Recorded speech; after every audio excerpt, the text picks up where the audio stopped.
ഫലസ്തീനെതിരായ അധിനിവേശ വംശഹത്യയിൽ America Israel അനുകൂല നിലപാട് സ്വീകരിച്ചതിൽ പ്രതിഷേധിച്ച് PhD തിരികെ നൽകി ആക്ടിവിസ്റ്റ് സന്ദീപ് പാണ്ഡെ.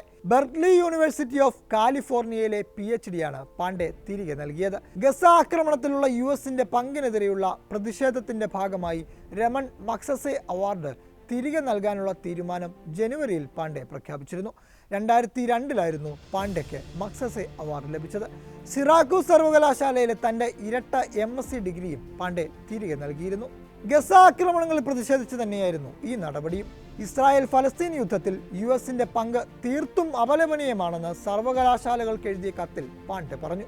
യുദ്ധം അവസാനിപ്പിക്കാൻ US-ന് ഒരു മധ്യസ്ഥന്റെ പങ്ക് വഹിക്കാനാവുമെന്നും ഫലസ്തീന് ഒരു സ്വതന്ത്ര രാഷ്ട്ര പദവി നൽകി പ്രശ്നത്തിന് ശാശ്വത പരിഹാരം കാണണമെന്നും താൻ വിശ്വസിക്കുന്നു. പകരം അവർ സൈനികമായി ഇസ്രായേലിനെ അന്ധമായി പിന്തുണച്ചുകൊണ്ടിരിക്കുകയാണ്. ഫലസ്തീനികൾക്കെതിരായ ഇസ്രായേൽ ആക്രമണത്തിൽ കുട്ടികളടക്കം ആയിരക്കണക്കിന് നിരപരാധികളാണ് കൊല്ലപ്പെടുന്നത്, പാണ്ഡെ കത്തിൽ കുറ്റപ്പെടുത്തി.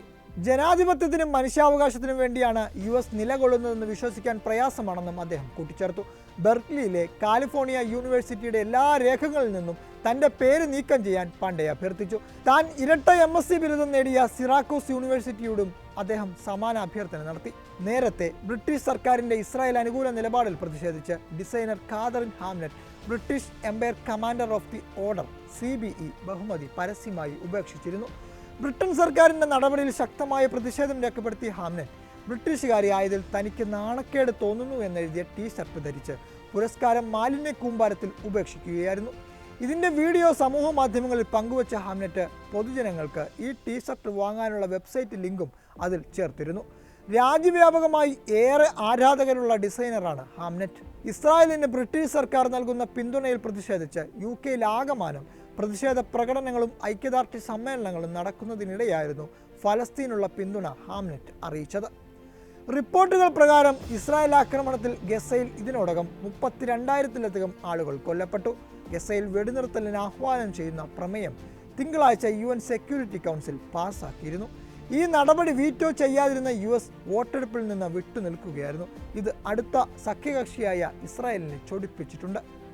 നേരത്തെ വെടിനിർത്തലിന് ആഹ്വാനം ചെയ്യുന്ന UN പ്രമേയങ്ങളെ US വീറ്റോ ചെയ്തിരുന്നു. ഇസ്രായേലിന് അനുകൂലമായി US കൊണ്ടുവന്ന പ്രമേയങ്ങൾ റഷ്യയും ചൈനയും വീറ്റോ ചെയ്തിരുന്നു. UN രക്ഷാ കൗൺസിലിലെ 14 അംഗങ്ങൾ ഗസയിൽ വെടിനിർത്തൽ ആവശ്യപ്പെട്ടുള്ള പ്രമേയത്തെ അനുകൂലിച്ച് വോട്ട് ചെയ്തു. രക്ഷാ കൗൺസിലിലെ താൽക്കാലിക അംഗങ്ങളാണ് പ്രമേയം അവതരിപ്പിച്ചത്.